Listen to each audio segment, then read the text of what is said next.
Guys, welcome back my channel. कैसे हैं आप सब? उम्मीद करते हैं आप सब बहुत अच्छे और मस्त हैं। तो बट सावित्री का चलिए देखिए क्या क्या सामान हम खरीद के लाए। बस ये मिनी ब्लॉग टू है। मिनी ब्लॉग में हम लोग मार्केटिंग गए थे, उसका ब्लॉग है। और मीटिंग में है ये चलो क्या क्या सामान लेकर आया है मार्केट से, सारा सामान आपको दिखाते हैं। पूजा के लिए क्या क्या सामान चाहिए वो सारा सामान लेना है। तो शुरुआत करते हैं सबसे पहले तो ये साड़ी से। ये माता रानी की एक साड़ी लाए चढ़ाने के लिए। और यहाँ तो कहीं मेरे को साड़ी पसंद नहीं आ रही थी, बट लाल में तो लाल पीला ही चाहिए थी। बट जिस दुकान में 2 दुकान घूमे और धूप में घुमा नहीं जा रहा था, अंत में ये वाला साड़ी लिया रेड में ही। येलो था नहीं, मुझे येलो लेना था। और फिर श्रृंगार का देखिए सारा सामान, बिंदी, इतनी सारी बिंदियाँ, कुछ बिंदी बरगद के पेड़। और सोमवार की अमावस्या भी है वैसे, तो अमावस्या में पीपल के पेड़ की और बर के पेड़ की दोनों की पूजा करेंगे। तो ये कुछ बर के पेड़ में चढ़ाएंगे और कुछ पीपल के पेड़ में चढ़ाएंगे। तो उसके लिए श्रृंगार का सामान दोनों का अलग अलग लिए हैं।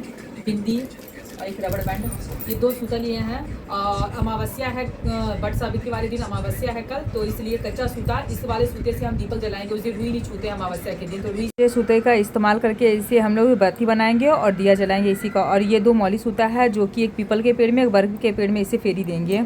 और ये माता रानी का चुनरी है और सत्यभान भगवान का ये है वस्त्र, जो कि दोनों रख दिए, पीला वस्त्र चुनरी।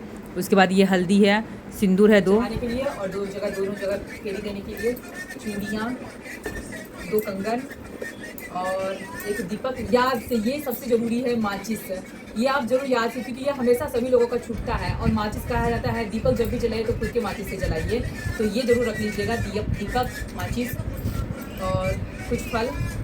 और फेरी देने के लिए आप चना या ये मूंगफली दाना जो होता है, इस दाना से भी आप दे सकते हैं। और बतासे हम अभी खरीदे नहीं, भूल गए हैं, बतासा भी लेना है। और ये अगरबत्ती ले लिए हैं। तो फेरी देने के लिए आप 108 भी दे सकती हैं, जितना आपके। वैसे तो बर का तो आप अगर मन है तो 108 दीजिए, अगर नहीं मन है तो आप 5, 7, 11, 21 ऐसे दे दीजिए। पीपल की सोमवती अमावस्या है तो पीपल की भी पूजा आप करिएगा, तो उसकी भी फेरी आप जितना आपसे सामर्थ्य हो सके उतना ही आप दीजिएगा। हमसे तो पता नहीं कितना हो पाएगा, हमको तो मन घूम जाता है घूमते घूमते गुल। तो इसलिए हम तो 5 ही 5 देंगे, 7-7 वाली सब दोनों जगह देंगे। और तो ये सारा सामान रहा मेरा, श्रृंगार का सामान और माता रानी को चढ़ाने का सामान। और कुछ वैसा बचा नहीं है इसके लिए, बट सावित्री पूजा में ज़्यादा कुछ सामान की जरूरत नहीं होती है। बस श्रृंगार का सामान, माता रानी को चढ़ाने का सामान। और एक जो सबसे इम्पोर्टेंट, यहाँ जो पंखा है, सबसे पहले आप पंखे की पूजा कीजिएगा। उसके बाद बरगद के जो पत्ता हुआ है, पत्ते को आप ले लीजिएगा, 5 या 7 पत्ता लीजिएगा। और सब कुछ जो भी चीज़ चढ़ाना है आपको, सब कुछ पत्ते पे चढ़ाइएगा। एक पत्ता जो रहेगा वो बाल में लगाने के लिए रहेगा, और एक पे आप प्रसाद चढ़ाइएगा भगवान को, एक पे सिंदूर रखिएगा, सिंदूर उसी से लगाइएगा और फेरी दीजिएगा। इस तरह करके 5 पत्ते, मतलब सारे चीज़ श्रृंगार का सामान वगैरह दान भी करिएगा। एक पत्ता पंडित जी को दान भी कीजिएगा।